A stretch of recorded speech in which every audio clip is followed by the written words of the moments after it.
Diante do impasse na greve dos caminhoneiros, o presidente da Câmara, deputado Rodrigo Maia, concedeu coletiva na tarde desta sexta-feira na residência oficial, falando sobre a paralisação. Veja agora os principais pontos da entrevista. Infelizmente,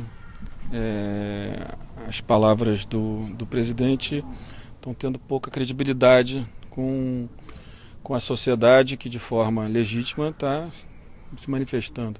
É claro que eu tenho dito sempre aos manifestantes, aos caminhoneiros, que qualquer coisa muito radical acaba ficando ruim. Então, quando a sociedade é atingida, quando os hospitais são atingidos, quando as escolas são atingidas, não é bom. Então, o bom é que, através do diálogo, através da credibilidade da palavra de cada um de nós, se consiga avançar. Acredito que a desobstrução das estradas, pelo menos para a circulação, isso é uma questão importante, que o governo faça com todo cuidado também, respeitando aqueles trabalhadores que têm o direito de se manifestar. Não haver uma crise, talvez a crise mais profunda da nossa história, que vem desde o governo Dilma. O Brasil sai da recessão do governo do presidente Michel Temer, mas do ponto de vista da melhoria da qualidade de vida das famílias, não aconteceu nada, porque todas as empresas com muita capacidade ociosa, não tem ninguém gerando novos empregos e principalmente empregos de qualidade, melhorando a renda do trabalhador. Então o trabalhador que conseguiu, por exemplo, voltar ao mercado de trabalho, voltou com renda menor. E os preços dos combustíveis aumentaram muito, do gás de cozinha aumentou muito. Então a vida do trabalhador piorou, mesmo que o Brasil saindo da recessão. E é isso que falta às vezes para o governo, entender que os números melhoraram em relação ao governo Dilma, mas a vida real das pessoas não melhorou. Então, na hora que o governo tem um aumento do preço do petróleo e que vai ter um excesso de arrecadação para o governo federal apenas na ordem de 13, 14 bilhões, ele deveria pegar esse excesso de arrecadação e devolver para a sociedade. Devolve como?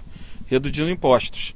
Aliás, impostos que o governo, na minha avaliação, aumentou em 2017 em julho, o PIS/COFINS da gasolina, do etanol e dos diesel na média de 100%, aumentou de forma irresponsável. São 20 bilhões de reais em 12 meses que se tira da sociedade. Você tirou 20 bilhões da sociedade que sofre com uma crise econômica que vem há 4, 5 anos. Então a crise é mais complexa, ela é mais profunda e se precisa tomar cuidado. Claro que as rodovias não podem ficar obstruídas, que se faça manifestação pacífica fora das estradas, mas que a gente entenda que tem um certo limite para que a sociedade possa se manifestar e tem também um limite para que o governo também use com cuidado a força para que possa, desobstruindo as estradas, respeite a manifestação da sociedade. Uso das Forças Armadas.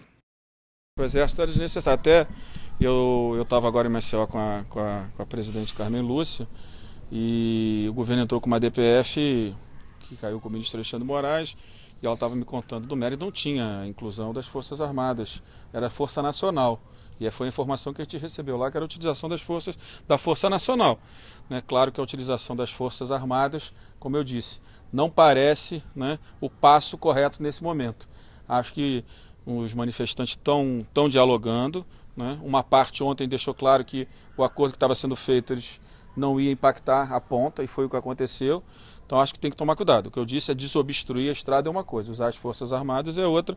Acho que as Forças Armadas elas devem ocupar outro papel nessa história, não esse papel. Acho que a Força Nacional, que é composta por policiais militares, claro, junto com a Polícia Rodoviária Federal, podem atuar em conjunto.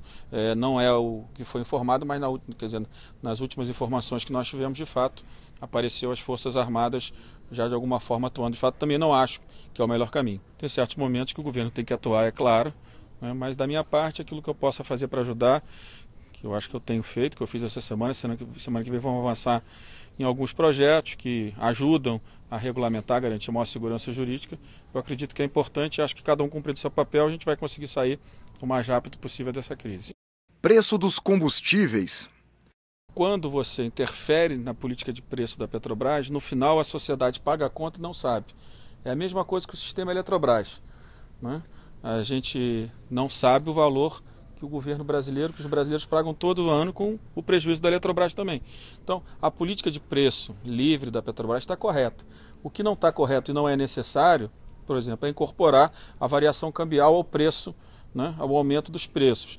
O que não está correto é ter uma política de aumento diária. Não tem nenhum país do mundo, pelo menos que eu conheço, que todo dia se aumenta o preço do combustível. A Petrobras pode, com a liberdade do preço, fazer uma política de, né, com mais previsibilidade para a sociedade. Vai aumentando e reduzindo ao longo de um período mais longo. Eu acredito que é muito possível que seja feito assim. Agora, ninguém pode negar que o presidente Pedro Parente é um grande quadro que já passou dentro do governo em momentos delicados, como na crise do apagão, e comandou de forma competente da Casa Civil aquela crise que o Brasil viveu. Então a gente não pode também, né, porque nós estamos vendo uma crise maior porque o preço do petróleo subiu muito, e aí começar a querer desgastar um quadro da qualidade do Pedro Parente. Eu acho que ele, pela qualidade dele, pela capacidade de articulação, pela inteligência dele, eu tenho certeza que ele também vai compreender que essa política de mudança diária do preço do combustível gera muita insegurança, principalmente para quem trabalha com combustível. Agora, ele fazendo uma política,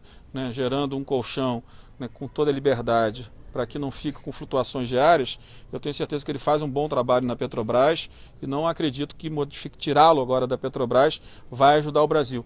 Né? Não acredito que para o Brasil seja o melhor caminho. O melhor é garantir uma política com mais previsibilidade para o preço do petróleo, sem interferência, né, sem subsídio. Se quiser subsidiar o preço do combustível, é através de redução de imposto.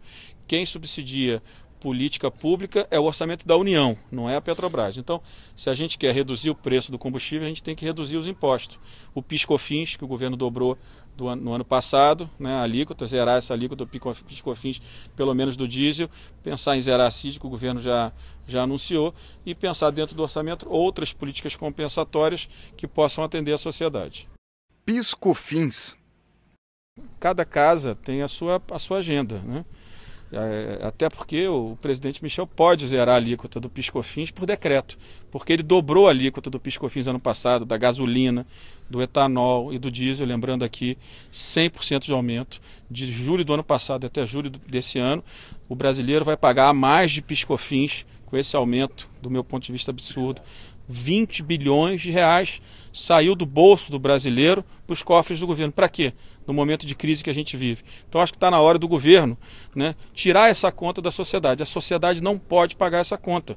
Então acho que o governo deveria, por decreto, não precisa ser por lei, não tem nenhuma vaidade que se aprove o projeto da Câmara, mas se o governo, que tem esse poder, baixar um decreto amanhã, zerando o PIS/COFINS do diesel, reduzindo um pouco, voltando à alíquota anterior à da gasolina e do etanol, a gente vai ter melhores condições, né, de preço para a sociedade, e a sociedade aí sim não estará pagando uma conta que não é dela.